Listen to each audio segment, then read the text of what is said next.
السلام علیکم ورحمۃ اللہ وبرکاتہ۔ معزز سامعین، آج ہم مولی کے بارے میں گفتگو کریں گے۔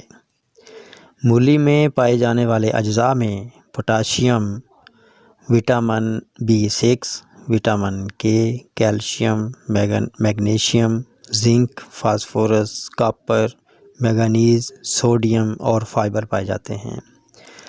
مولی کے فوائد کی اگر بات کریں تو مولی کینسر سے بچاتی ہے، نظام ہضم کو طاقت دیتی ہے، کھایا پیا سب ہضم ہو جاتا ہے مگر خود ہضم نہیں ہوتی، اس کو گڑ ہضم ہونے میں مدد دیتا ہے۔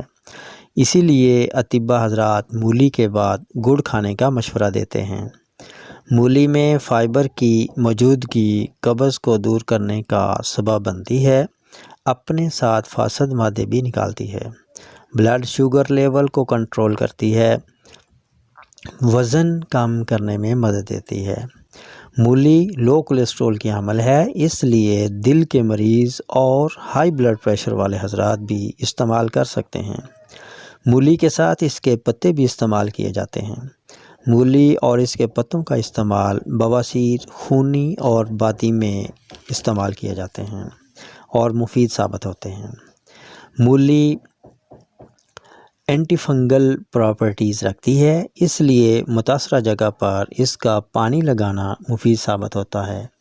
مولی سلاد کے طور پر استعمال کی جاتی ہے، جو کھانے کو جلد ہضم کرنے کا سبب بنتی ہے۔ پوٹاشیم کی حامل مولی دل کی رفتار کو منظم کرتی ہے اور فطرۂ نبض کو دور کرتی ہے۔ پوٹاشیم، کیلشیم اور فاسفورس کے حامل ہونے کی وجہ سے مولی ہڈیوں اور دانتوں کی صحت کی ضامن ہے اور انہیں مضبوط بناتی ہے۔ مولی کے بیج مختلف بیماریوں میں بطور دوا استعمال کیے جاتے ہیں۔ مولی کا نمک زبردست ہاضم تاثیر رکھتا ہے، جلد کو صحت مند رکھتی ہے، مولی امیون فنکشن کو طاقت دیتی ہے۔ ایک بات یاد رکھنے کے قابل ہے کہ ہیضہ اور نمونیا کے مریض مولی ہرگز استعمال نہ کریں، اور دودھ کے ساتھ اور کھیر کے ساتھ مولی ہرگز استعمال نہ کریں۔ انہی الفاظ کے ساتھ اب اجازت چاہوں گا۔ السلام علیکم ورحمۃ اللہ وبرکاتہ۔